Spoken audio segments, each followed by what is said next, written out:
অশেষ ধন্যবাদ স্যাৰ। অসমীয়া জাতিটো কিমান সুন্দৰ দেখিবলৈ। অসমীয়া জাতিটো নিজৰ হাতত থাকিলে, নিজৰ পোচাকত থাকিলে কিমান ধুনীয়া দেখিবলৈ। আপোনালোকক দেখিহে আজি সকলোৱে অনুভৱ কৰিব। মই জোৰকে হাত তালি বজাবৰ কাৰণে অনুৰোধ কৰিছোঁ। অসমীয়া জাতিৰ এই ধুনীয়া, আপোনালোকে চাওক অসমীয়া জাতিৰ এই ধুনীয়া চেহেৰা।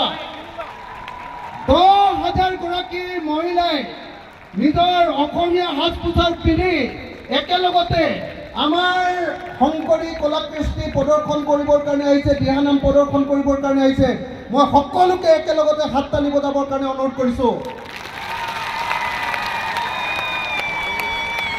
আমাক শংকৰদেৱে, যুগনায়ক শংকৰদেৱে, শ্ৰী শ্ৰী জগতগুৰু শংকৰদেৱে আমাক কেনেকুৱা এখন সুন্দৰ সমাজ দিছে।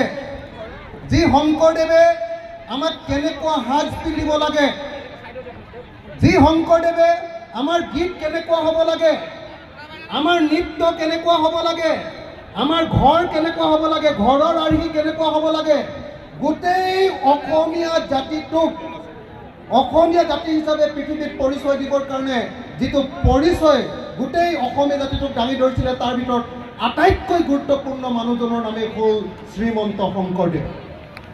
আৰু সেই শংকৰী পৰম্পৰাত, শংকৰদেৱৰ পাছত শংকৰী পৰম্পৰাত সৃষ্টি হোৱা এই নামটোৱে হ'ল আজি আপোনালোকে পৰিৱেশন কৰিব খোজা দিহা নাম।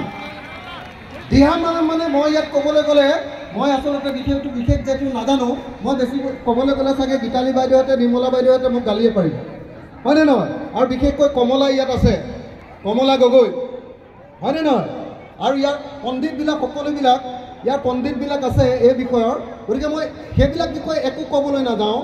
কিন্তু এটা কথা ঠিক, দিহা মানে হ'ল দিহা। আমাৰ জীৱনটো কেনেকৈ চলাব লাগে তাৰ সমস্ত দিহা আমাৰ দিহা নামত পোৱা যায়। গতিকে সেই দিহা নামক আপোনালোকে সমূহীয়াভাৱে এনেকৈ ষ্টেডিয়ামৰ মাজলৈ যে লৈ আহিছে, এনেকুৱা যে 10,000 গৰাকী মহিলাই একেলগতে পৰিৱেশন কৰিবলৈ লৈছে।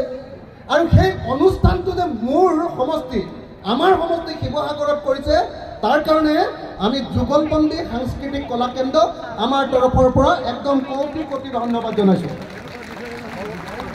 মই অনুষ্ঠানটো ইমান বেছি ভাল হ'ব বুলি জনা হ'লে, ইমান বেছি ধুনীয়া হ'ব বুলি জনা হ'লে মই বাইদেউক যিখন পইচা দিছোঁ তাতকৈ বহুত বেছি দিলোঁহেঁতেন।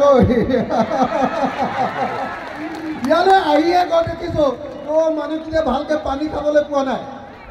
মই এতিয়া বেলেগ একো কৰিব নোৱাৰোঁ। আপোনালোকৰ সকলোৰ কাৰণে তৎক্ষণাত চব বনাই দিব নোৱাৰোঁ। চবৰ কাৰণে এবটল পানীয়ে দিম আৰু দেই এতিয়া। আৰু মই ৰাজহুৱাকৈ প্ৰতিশ্ৰুতি দিছোঁ, এইটো অনুষ্ঠানত যদি কিবা ধাৰ ধুৰ থাকি যায়, মই অকণমান সৰুকৈ কিবা এটা সহায় কৰিছিলোঁ, যদি কিবা ধাৰ ধুৰ থাকি যায় সেই সমস্ত ধাৰ ধুৰ মাৰি দিয়াৰ দায়িত্বটো মই লৈছোঁ দেই। মানে ইমান ধুনীয়া অনুষ্ঠান হ'ব বুলি মই ভবা নাছিলোঁ আচলতে। চৰকাৰে যদি এইটো অনুষ্ঠান পাতিলেহেঁতেন অতি কমেও 10 কোটি টকা খৰচ কৰিলেহেঁতেন, হয়নে নহয়? আপোনালোকে নিজৰ পৰা কেইটকাকৈ দিছে? 100 টকা দি এনেকুৱা এটা অনুষ্ঠান আয়োজন কৰিছে যে চৰকাৰী যিকোনো প্ৰগ্ৰেমতকৈ এইটো প্ৰগ্ৰেম দেখিবলৈ বহুত ধুনীয়া হৈছে, হয়নে নহয়? হয়নে নহয়? হয়নে নহয়? গতিকে যুগলবন্দী সাংস্কৃতিক কলা কেন্দ্ৰ মই গোটেই শিৱসাগৰৰ মানুহৰ তৰফৰ পৰা, মই গোটেই শিৱসাগৰৰ মানুহ বুলি এইকাৰণে কৈছোঁ যে আপোনালোকে মোক শিৱসাগৰৰ বিধায়ক পাতি থৈছে। গতিকে গোটেই শিৱসাগৰৰ মানুহৰ তৰফৰ পৰা মই বাইদেউক আৰু বাইদেউৰ লগত জড়িত থকা সকলোকে মোৰ তৰফৰ পৰা ধন্যবাদ জনাইছোঁ। ইয়াতে যিসকল শিল্পী বাদ্যযন্ত্ৰৰ লগত জড়িত হ'ব, আৰু কমলাকে ধৰি আমাৰ কমলা, মোৰ মানে ভাই কমলা গগৈ ক'ত গ'লি ঐ? কমলা যিমান দূৰত আছে বোলা, কমলা গগৈ, দিহা নামৰ নাম মানে কমলা গগৈ, হয়নে নহয়? এই কমলা গগৈ আজি আমাৰ ইয়াত আছে। গতিকে মই সকলোকে শিৱসাগৰবাসী হৈ মই এটা সেৱা ল'ব খোজোঁ। ইয়াতে মঞ্চতে লওঁনে তাতে গৈ লওঁ, সেইডোখৰত গৈ এটা সেৱা লৈ মোৰ বক্তব্য শেষ। আপোনালোকৰ সকলোৰে সন্মুখত এটা খালী সেৱা লওঁ, ৰাইজৰ মাজলৈ আগলৈ গৈ সেৱা এটা ল'ম, বছ শেষ। কমলা, সকলোৰে কমলাৰ কাৰণে এটা হাত চাপৰি দিয়ক। গোটেই অসমতে দিহানাম পৰিৱেশন কৰি দিহানামক একদম জনপ্ৰিয় কৰি ৰাখিছে, হয়নে নহয়? তো গতিকে মই সকলোকে ধন্যবাদ জনালোঁ। আৰু এতিয়া মই এটা দীঘলকৈ আপোনালোকৰ সন্মুখত সেৱা ল'ব খোজোঁ। আপোনালোকৰ সন্মুখত যিসকলে আমাৰ অসমীয়া জাতিৰ সংস্কৃতি ৰক্ষা কৰি আছে, সত্ৰীয়া সংস্কৃতি ৰক্ষা কৰি আছে, আপোনালোকৰ সন্মুখত এটা সেৱা লৈ মই মোৰ বক্তব্য সামৰণি মাৰিব খুজিছোঁ। আকৌ বাইদেউক ক'লোঁ, যদি কিবা ধাৰ থাকি যায় ডাইৰেক্টলি মোৰ ঘৰলৈ যাব, আৰু মই ৰাজহুৱাকৈ প্ৰতিশ্ৰুতি দিছোঁ, যদি নিদিওঁ তেতিয়াহ'লে মোক একদম ধৰিব দেই। আৰু আপোনালোকৰ কাৰণে এতিয়া তৎক্ষণাত একো কৰিব নোৱাৰোঁ, অকল খালি এবটল পানী পঠিয়াই দিম আৰু বেলেগ একো কৰিব নোৱাৰোঁ দেই। সকলোকে একদম নহয় তালৈকে থকা সকলোকে ধন্যবাদ আৰু কৃতজ্ঞতা জনাইছোঁ আমাৰ সমষ্টিবাসী ৰাইজৰ তৰফৰ পৰা। ধন্যবাদ। জয় আই অসম, জয় আই অসম, জয় আই অসম, জয় গুৰু শংকৰ, জয় গুৰু শংকৰ, জয় গুৰু শংকৰ। ধন্যবাদ, ধন্যবাদ। আগবাঢ়ি যোৱাত পূৰ্ণতঃ সহযোগিতা আগবঢ়াইছে। আমি তেখেতক পোনপ্ৰথমে যুগলবন্দী সাংস্কৃতিক কলা কেন্দ্ৰৰ তৰফৰ পৰা কৃতজ্ঞতা আৰু শ্ৰদ্ধা নিবেদন কৰিছোঁ।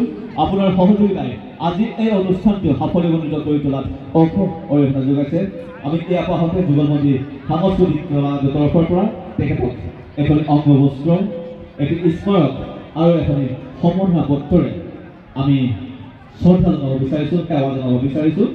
আমি বিমান ভৰালি আগুৱাই আহিবলৈ অনুৰোধ জনাম আৰু লগতে যুগলবন্দী সাংস্কৃতিক কলা কেন্দ্ৰৰ সভাপতি নিৰ্মলা বাইদেউক সৎকাৰ কৰিবলৈ অনুৰোধ জনাইছোঁ।